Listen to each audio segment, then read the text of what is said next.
So, good afternoon everyone. My name's Peter Cablehorn. I'm from the Construction Products Association. I'll be chairing this session.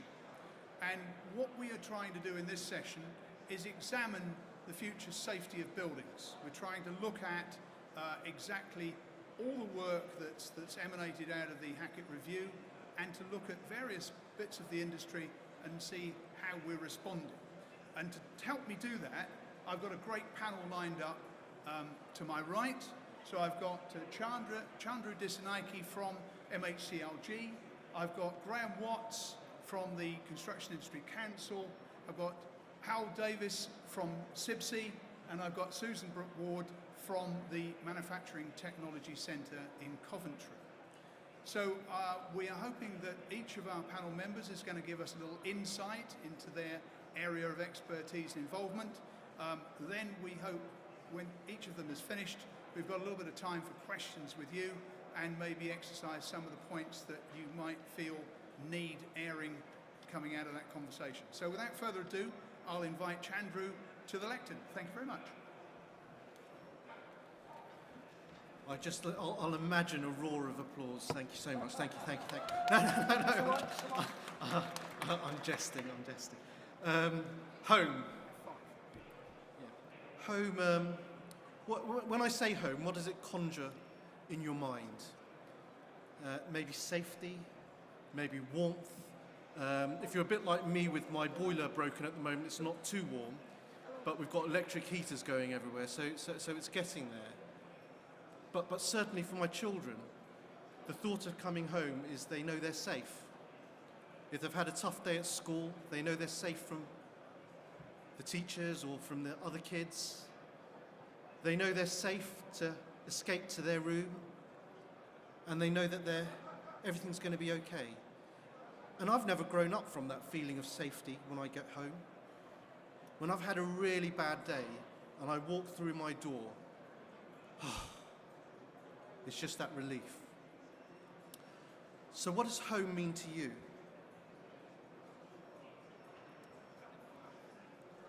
So I'm the Director for Building Safety Reform in the Ministry for Housing, Communities and Local Government.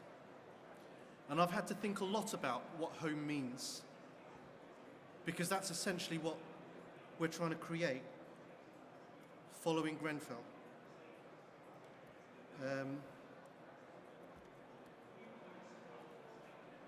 And every morning when I go into the work, I just almost relive what happened on that day. And I relive what happened on that day, not because I sort of think it's some worthy thing to do, but it's a thing which motivates me to understand what I'm doing, even when it gets hard, even when it gets tough, even when I think industry don't care or listen. It's important to keep doing it. There were 350 people in that tower. I would say that all of them, or most of them at least, felt that that was their home. They felt that that's where they were safe. 255 were rescued and 71 died. That's the biggest tragedy in decades in our country. I was abroad when that happened and I was shocked. I couldn't believe I was watching those pictures in England. 150 homes were lost on that day. And in government, within minutes of seeing that, we knew something was drastically wrong. And we kicked off 5 work streams immediately. The rehousing and support, to make sure those who had lost their homes had homes, to make sure those who'd been traumatized or had lost others were getting the support they needed. We also set up the building safety program, because the way that fire spread, we knew that there was something wrong. And so we asked other buildings to test their cladding. And very quickly, as you've seen in the news, we discovered that there are lots of buildings with unsafe aluminium cladding which need to be remediated. And let me just assure you, I was on that team in the early days, and wow, that team worked bloody hard. But the resistance we get from industry not wanting to pull their weight, or building owners, is unbelievable. And our Secretary of State is just slowly stepping up and increasing the pressure here. And so he's been naming and shaming people who aren't remediating their buildings, and we'll be doing more in that over the next few weeks and months because it's unacceptable. The public inquiry was announced to actually get into the root causes of what happened on that day. And the first phase of that report was pretty dire reading, actually, in terms of how that happened. And the next phase, I imagine, is going to be just as bad, or if not worse. And then, of course, we asked Dame Judith Hackett to do an independent review of the entire regulatory system. And her report was equally damning when she said this system is not fit for purpose. And so the building safety programme evolved to looking how we change and reform the entire system. And of course the Metropolitan Police are doing their investigation. So in government, we've set off a number of work strands, and we are determined to make sure the tragedy of Grenfell is never repeated and we learn the lessons. What does that mean? It means we have to fundamentally reform the system to make sure residents are safe, and not just are safe, but they feel safe, so that they know that when they go home, it is their home. It is where they can be safe, where they can feel safe, and where they can trust those that are responsible for making sure it's safe. It is. So we're remediating the buildings that have cladding now. We've made quite a lot of money available, and we're taking more and more strengthening our action on enforcement to make sure that happens. We're also implementing the reforms that Dame Judith Hackett outlined, and we've committed to taking a bill into Parliament in this session, so the Queen's speech set that out. And we're also doing early implementations on how the new regulatory system will work. We've announced the HSE, the Health and Safety Executive, will house the new building safety regulator to make sure that the system doesn't just change now, but can evolve and keep changing in response to new research rather than disasters.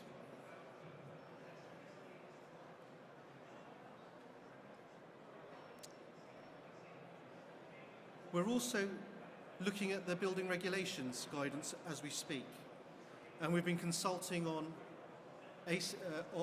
combustible cladding, and our Secretary of State has announced that he wants to ban combustible cladding at 11 metres. We've also said that ACM cladding should not be on unsafe ACM cladding should not be on any buildings of any height. And we're looking at the wider risks around existing stock, and we've done a lot of work on fire doors, and we'll continue to do investigations and work where we see the need to take action now, but also on how we resolve it in the future and make sure it works in the future. We're reviewing all the technical guidance,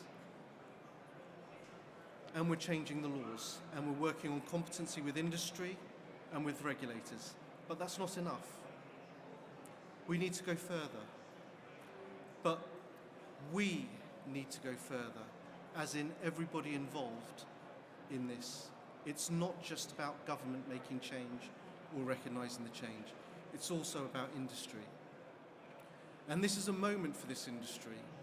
This is a moment for this industry to pause and say, we have an opportunity at this point to fundamentally reform the way we go about our work, to fundamentally reform the culture that we have, and to look at how we drive productivity along with it. This is an industry which has, for years and years and years, chosen to use existing practices and not digitise or not take the opportunities of new technologies in a safe way. But rather, and I saw it today, how do we circumvent approved document B? I think one of the stands was advertising. Approved document D is around fire guidance. How do we find loopholes around that? That's not the culture we need here. Not after a disaster. What we need is a culture that says, how do we embed safety into everything that we do? But how do we go beyond that? How do we be an industry that really starts to drive opportunities, technology, diversity? This is probably the most diverse audience I've spoken to in the last 2 years. But how do we really start to bring change into this industry in a real positive and meaningful way? And we have that opportunity now, and we're listening in government, and we want you to step up as well. My wife tells me, or she doesn't need to tell me, I just need to look in the mirror, that I've got to lose quite a lot of weight. And she tells me it's the little decisions that matter. She tells me don't choose the chocolate bar when you're a bit peckish at work. In fact, she tells me don't choose 3 chocolate bars. She tells me go for a walk, get off a stop earlier, go for a walk. Don't go back for seconds. Just serve yourself a little bit less. It's those little decisions which will make the difference. And she's right. I've lost 10 kilos, not that I want another round of applause, since the beginning of the year, but it's those little decisions that make a difference. It's not those big changes, it's the little decisions. It's the little decisions as industry that will make the difference alongside some of the bigger changes. So when you're fitting a door, if you're an installer, are you doing it properly or are you taking shortcuts? When you're specifying, are you specifying to save costs or are you specifying in a way that you think your children are going to live there, that you're going to live there? When you're doing the work, are you doing it thoroughly? It's the little decisions which sum up to being big decisions in the end. And so yes, there has to be some big changes, and in government we're committed to making those big changes. But what do we need from industry? We need those on the panel and those outside of the panel to start to create the frameworks to make some big and fundamental changes around industry. But we need those who are working in industry to start to make those small changes to the way they work that starts to embed safety into what they do and how they operate. We need an enduring shift in the culture that we have. And that doesn't happen by looking to government to do that. It doesn't happen to looking to your leaders in industry to do that. It happens by all of us gripping it and doing it. And as we move into this next phase, and as we bring legislation into Parliament and start to implement the new regulator and start to implement changes, we're moving from a place of reflection and policy development into a place of delivery and real change. And over the next year and over the next 2 years, from a government perspective, we're going to be changing a lot in this space. And from our perspective, we want to see that not just matched, but led in industry as well. So that's what we're looking for. And I'm going to leave you with a reflection of a quote. When I was a kid, I was a pretty naughty kid, but I loved Charles Dickens. And I loved Dickens because I grew up in central London and he worked just down the road from me. And I loved Dickens because he talked about the squalor in which those of the poorest in community lived in. And his writing contributed to that change in society. And this is a quote by him, which is home. Home is just a word, but it's a strong one, stronger than any magician ever spoke or a spirit ever answered to. It's his strongest conjuration. Home, that is what we are working towards, and that is what we need to think about as industry and as government.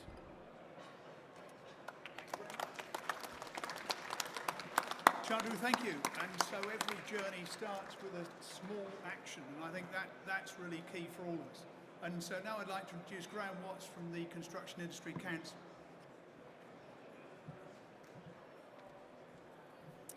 Hello everyone. I don't have any slides, you'll probably be pleased to hear. As Peter says, I'm Graham Watts, I'm Chief Executive of the Construction Industry Council, but actually I'm here in my role as Chair of something called the Competence Steering Group, which was set up by an organisation called the Industry Response Group, which itself was set up immediately after the Grenfell Tower disaster. I started work in this industry in October 1979, so if you're quick at maths, you'll probably realise that I'm now past my 40th year anniversary working in construction. And the Grenfell Tower disaster has completely changed my priorities, my organisation's priorities, all the things that we do. Inevitably, the job that I do and have done in one way or another for the last 40 years involves lots of meetings with government, lots of meetings coordinating industry bodies. In fact, I would say I probably spent tens of thousands of hours inside rooms in meetings. And up until that disastrous day in 2017, I can honestly say that whilst we spent an awful lot of time talking about payment in the construction industry, health and safety on construction sites, climate change, other things which were very important, we didn't, as far as I recall, ever really talk very much about what happened to the facilities that our industry was created once we handed them over to the developer, the owners and the occupiers. Really, that wasn't our problem.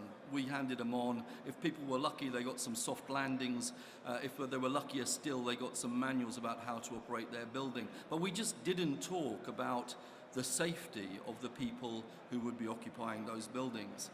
The other thing that became very clear to me is that in all the years before 2017, in all of those committee rooms and around all of those tables that I was involved with, we never really engaged with the fire safety sector. We didn't engage with the fire and rescue services, or the fire brigades as they were once known. We didn't engage with fire engineers. They weren't members of my council. They were seen to be part of a different industry.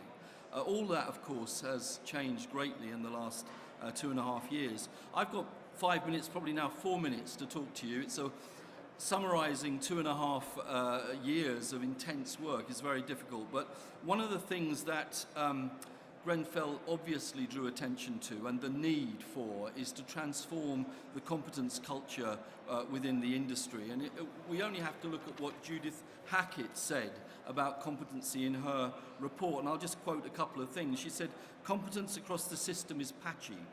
There's a lack of any formal process for assuring the skills of those engaged in every stage of the life cycle of higher risk residential buildings. There's a lack of a coherent approach. It's fragmented. We all know the industry is fragmented. And surprisingly, we're behind other parts of the world." And in those first 37 years of working for the UK construction industry, I would have stood in front of any audience anywhere in the world and said we have the best competent people in the UK industry, the most competent architects, the most competent engineers. We have a statutory training board. We have an amazing system for training. But Hackett only took 6 months to identify all these problems with the competence in our industry. As I said at the beginning, we set up a steering group, bringing together all aspects of the industry. There are, in this very fragmented industry, over 170 organisations from every sector. So that's construction, the built environment professions, the fire safety sector, the owners, the developers, the residents' associations. And the industry so far has spent about £8 million of its own resources in trying to transform this competence culture. We set up 14 working groups. I'll say a bit about that in a second. And we've directly engaged with hundreds of people. And we produced a 600-page interim report last August called Raising the Bar. I hope that most of you have seen that or read it. It's still available online. And please do look at it. The upshot of that work is there's 2 significant work streams that are being developed, and I'll characterise those, if you like, by a sort of top-down approach, which is where Chandru and his colleagues at MHCLG and organisations like the British Standards Institution come to bear, and a bottom-up approach, which is what Chandru was saying about the industry taking responsibility for its own actions and taking leadership in what it's doing. The bottom-up approach is where I've mostly been concerned. We set up these 14 working groups. It's a long list, but I'll read it out. And they've been looking at competence frameworks for engineers, installers, fire engineers, fire risk assessors, fire safety enforcement officers, building standards professionals, building control and approved inspectors, building designers, including, of course, architects, building safety managers, the people who will be responsible for safety in completed buildings, site supervisors, project managers, procurement leads, and products. So 12 areas of enhanced competencies. It's interesting to note, actually, that Hackett only identified 6. The industry itself added another 6, and during the course of working on raising the bar, we identified a number of other areas where we think there needs to be more work done to improve competencies in these areas. The top-down approach is being developed by a suite of national standards. If you are following the conjecture about what the legislation on building safety is going to require, it seems almost certain that it's going to require 3 regulated roles: the role of principal designer, principal contractor and building safety manager, and those regulated roles will be governed by a British standard to which accrediting bodies will have to develop qualifications that meet that standard. It's a lot. I think I'm probably running out of time, but I just wanted to finish by saying that it is a lot to do. It's like turning a super tanker around, a huge amount of work. The industry has to take leadership. It can't expect government to do all of this. We need to make sure that our people are competent. I'll just end by referring back to something that we've already done, because in the late 1990s, I was very much involved with government at the time about improving health and safety on construction sites. In 1999, this industry lost 154 people who went to work one day and didn't come back that night because they died on a construction site. Many of you will remember John Prescott had a summit to try to get the industry to take leadership on this, and he asked the industry to reduce fatalities by 60% over 10 years. And many people in the industry thought that wasn't possible. One death is, of course, too many. But by 2010, the number of fatalities had reduced to 52, which was a 66% reduction. And in the last year for which there are figures, 2017-18, that number had fallen still to 30, an 80% reduction in the figure from 2000. So we can make paradigm shifts in this industry. We've already done it in terms of the health and safety for the people who work on our sites, and now it's time for us to do it for the people who will live in the buildings that we're creating. Thank you. A very good thought there, and hopefully we can take it on a bit further. So now I'd invite Howell Davis from CIBSE to carry on the debate. Thank you very much, Peter. I'm not going to use slides either. I've got 2 visual aids.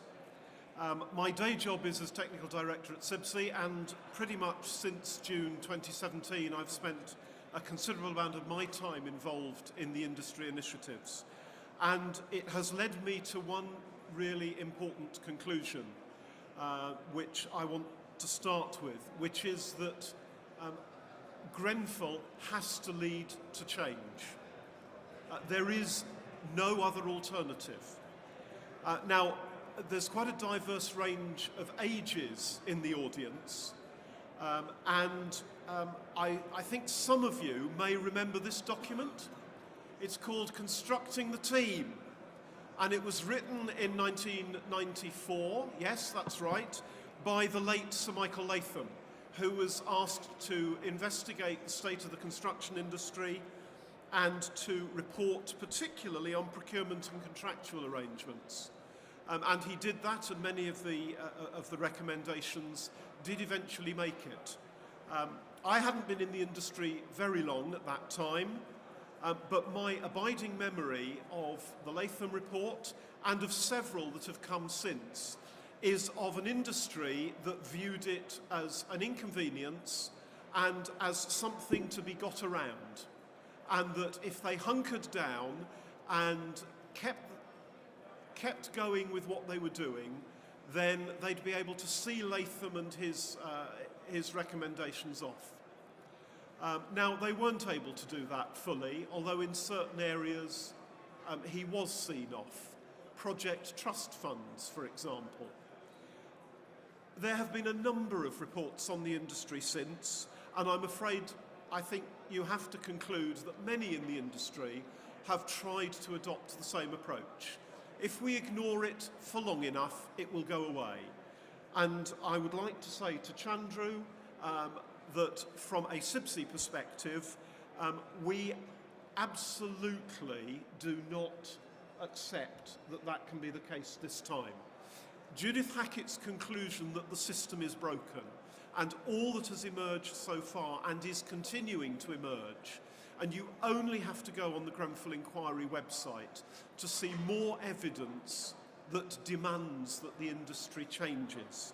We just can't go on with people advertising on the future build publicity secret products to overcome document B. That's the industry that we're in. SIBSE is very committed to helping with that change. The fact that you're here, I think, suggests that you are. But I think we face one or two challenges. It's notable that in this session this morning, talking about the changes to Part L of the building regs, it was standing room only all the way round. It worries me, it concerns me that a discussion about how the industry has to change to be safer doesn't attract that level of interest. And that's not in any way to have a go at anybody who is here. You know, we don't just have challenges around the climate. We've got challenges around building safety, as Chandru has so eloquently outlined. We've got the challenge of digitisation, and Susan is going to say more about that in a minute, and also modularisation and off-site. The level of changes that we're facing are, in my view, and Graham I think will bear me out, and Peter, and I hope Susan, these are unprecedented levels of change in any of our working lifetimes. We are faced with a once-in-a-lifetime opportunity and, dare I say, a necessity to change. The question really, we're all up for it, I think, because we're in here. But we've got to get out there and encourage an awful lot more people that there really is no alternative, and we work in an industry that has to change, because the scenes that took place in Kensington in June 2017 can never be allowed to happen if we think we live in a civilised society. Thank you very much. And another extremely good point to make in terms of demonstrating exactly how far we've got to move things in the next few years. So without further ado, I'd like to invite Susan Holmes-Brooks to the stand from the Manufacturing Technology Centre. Thank you. Hi everybody, good afternoon. And I have got some slides actually. So I'm Susan Holmes-Brooks. I am Chief Engineer at the Manufacturing Technology Centre, which is a catapult. But I've been in this industry since 1982, so a little bit behind Graham, but not too much. So I've designed fire systems, etc. I moved to the Manufacturing Technology Centre that's worked with other sectors on technology because the government really are looking to create more change in construction. And the Construction Innovation Hub, which is the main sponsor here, the Manufacturing Technology Centre is actually part of it. I arrived there in 2017, in January, and in June, Grenfell happened, and it was the most devastating effect and surprising effect that it had on other people within the organisation I work for, which worked for different organisations, different sectors, automotive, aerospace, etc. So one of the things that we are looking at is to try and repurpose new technology into construction. And we were asked by BASE to start to have a look at some of the new technology that we could look at to assist in some of the work, to support never again having to look at something like Grenfell. So I just wanted to share with you some of the one work that we looked at, which was actually repurposing a new technology. So for MTC, all starts with a problem statement, and I suppose the problem statement that we faced was, how can we ensure the compliance with design of elements that were already installed? And as you can see, that normal method of that is actually removing the panels to look behind it to see if the actual design is actually to compliance. And what we tend to refer to that as destructive testing. So we looked around the world at different types of technologies to see if we could find something that could assist in that sort of methodology. And one of the things that we actually found was a device that's actually been used in the actual drugs trade in America. It actually looks at behind facades to look for concealed drugs or contraband. It works on a system of what's called X-ray backscatter, which means that it can actually look behind a void at about 200 millimeters. And that device and technology is normally used in airports for scanning your luggage, or actually border control for actually looking at what's actually within lorries. But one of the things that we couldn't use that type of technology or repurpose it completely because we needed to add the dimension of digital to it.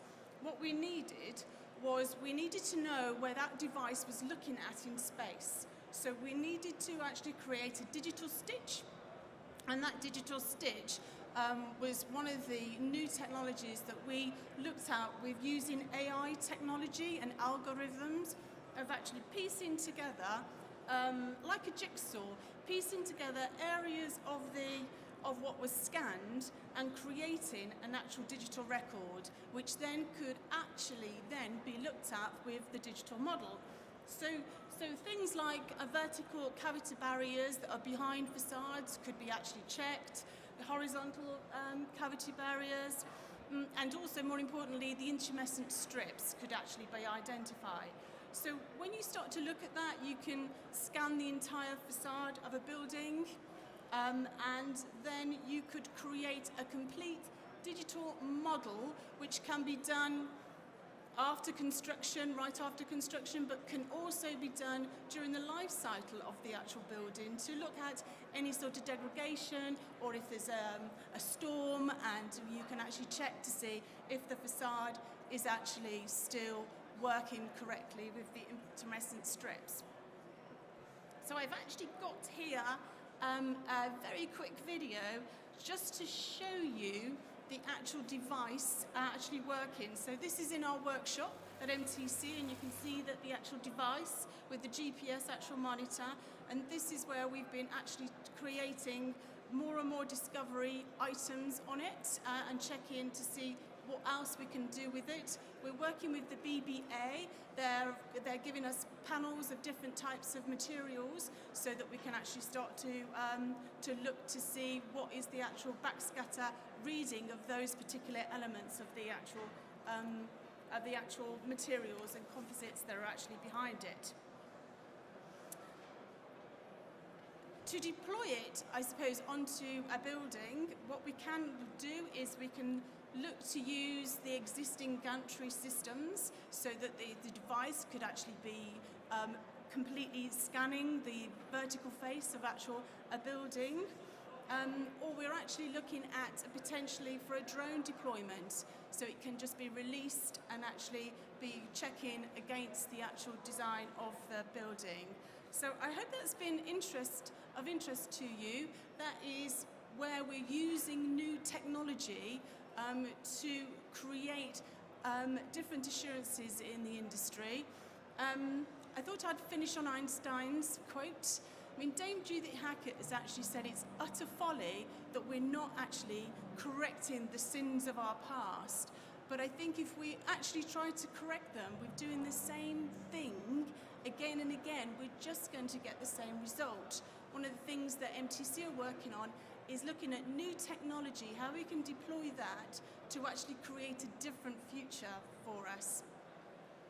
Thank you.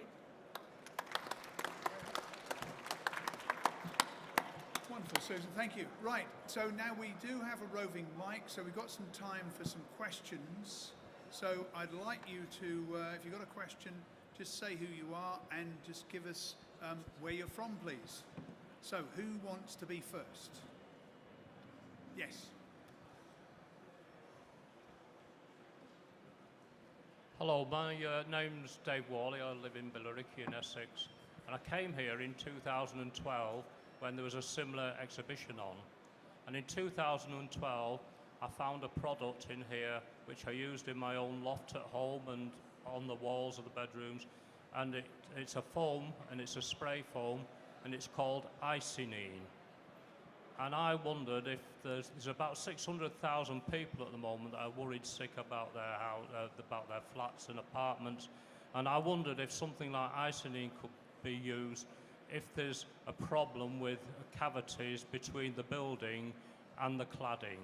Because if you could, I think Grenfell sounded like a rocket stove, and a rocket stove is something that a small rocket stove could achieve 1,000 degrees Fahrenheit at the top of the chimney. It might only be 4 or 5 feet tall, and I really am interested to know if something like that, if you block the cavity, whether or not that would resolve the problem. Thank you. Hal, I wonder if you'd like to comment on that maybe. It's not a product I know, and thank you for explaining your experience.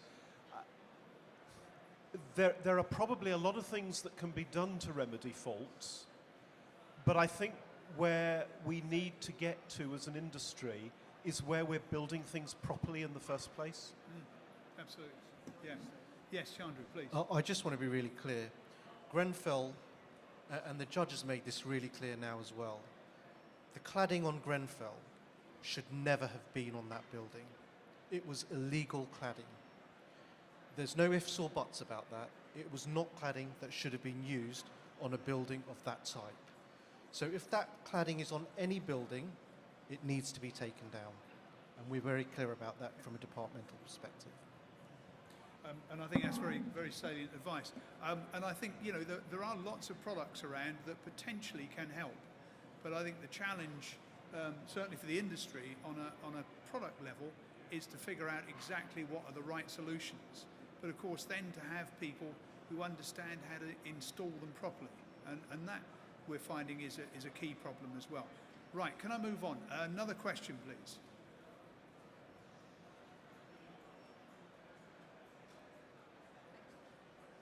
Hi, my name is Kajin, and I've come from Kingston University. I'm actually doing my dissertation on the Grenfell Tower and the cladding that was used. Now, from what I've seen, there's over 100 other buildings, as you stated, that has the same cladding. And you said that they will be taken down. But from the research that I've done, they say that they won't use this cladding on any new buildings, but the ones that are already there, they won't be doing anything to it. Are you guys looking to take those down? Yeah, no, so to be really clear, that cladding should not be on those buildings. And every month we do a data release from the department which lists all the buildings above 18 metres with that type of cladding. And we are really clear it needs to come off, and we're putting more and more pressure. And we've made nearly £1 billion available to get that cladding removed already. And we'll be doing even more work and more action and more enforcement to make sure it's not there. So the buildings that have it now, yes, it needs to be taken down. By when? When are we going to take these down? Well, our ministers have sort of given us very tough ambitions of doing it immediately, but it's not us that need to do it, it's industry that needs to do it. So we're exerting more and more pressure to get that done. Okay, thank you. If I can just add as well, if you have a look at Chandru's department's data, it will show you which buildings have had it done, which buildings are in the process of having it done, and which buildings have now got a plan. And I think the important thing to remember about some of this stuff, that some of you might have read a recent report in Construction Manager magazine identifying exactly the complexity involved in some of this work. And that's not trying to make excuses, but if you're going to do it properly and you're going to analyse the problems properly, there are all sorts of hidden things that the teams doing the remedial works need to take account of. For instance, the building featured is not square, so the floors don't actually stack up above one another, so the team have got to take that stuff into account. So some real challenges out there as well. Okay, thank you. Can I move on to another question, please? Anybody else? Surely there must be some. This is only a chance you're going to get to this sparkling team here. There must be something, surely. Yes. When's the new scanning technology going to be available? That's a really good question. We work in test readiness levels, and we believe that it's around about 6 9 is when we can actually commercialise it. We want manufacturers to look to commercialise it.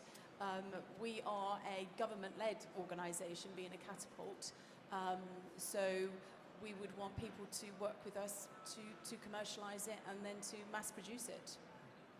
But we're still on tests, so it's probably around about 6 to 9 months away. And I think we've got some, yes, we've got 2 over there and a gentleman here. So if we do those, then we'll come through. And then we'll come down here. Hello, my name is Christopher. My question is regarding a lot of the emphasis here has been regarding the type of materials used for building. Could you just speak up, please? Okay. We're not catching it back here. Okay, can you hear me now? Yeah. Okay, a lot of emphasis here have been on the type of materials used for building. But when we take the Grenfell Tower as an example, are you also looking at the safety procedures and instructions people are given when there is an incident like that? Absolutely. Graham, do you want to? You mean in a sense of competence? Yeah, the answer to that is yes, because in those working groups that I was talking about, for example, there is a working group for fire safety enforcement. So the competence of the enforcement officers working in the fire and rescue services will be governed by a new framework which is being developed in coordination with the Fire Safety Board and the Home Office, which would cover all of those sorts of issues. So it's not just constructional issues that we're talking about here. It's the building regulation process as controlled by building control and approved inspectors, all kinds of different consultancy areas of advice. And how? And if I could add to that, there's an ongoing review of Part B of the building regulations. So it's not just focusing on the materials that are used in the construction of the building and of the construction details, but it's also looking at the fire safety precautions and the provision of things like signage and wayfinding and sprinklers, and all of that is also currently under further review to ensure that. And again, it's back to Dame Judith calling on us to look at a building as a complete system. So what we're doing on approved document B, it's looking at that aspect of the building system to ensure that all of it is fit for purpose. So I have, so I look at things rather simply, so apologies. I sort of view that if I'm going to employ someone to do some work, I want to know, and it's a critical piece of work, I want to know that A, they're qualified to do it, B, they've got experience of being able to demonstrate how they use that qualification in a practical setting, so they've got experience, C, that they are consistent in their approach and the way they do it, so they don't take shortcuts and are lazy, and D, that they are continuously developing their skills. What I am looking for industry to do is give the public and us the assurance that they can provide people that are able to do that and can monitor that on an ongoing basis. That is what I want industry to be able to demonstrate to the public and to us, so that we can have confidence in the people that are employed to do the work on our buildings. And that's the size of the challenge. Yeah, absolutely. Okay, going to move on. There's another question at the back there somewhere. Yes, sir. Yes, if you think that the building control system isn't fit for purpose, what do you think needs to happen? Because at the moment it's being privatised. Do we need to get back to just having local authority building control?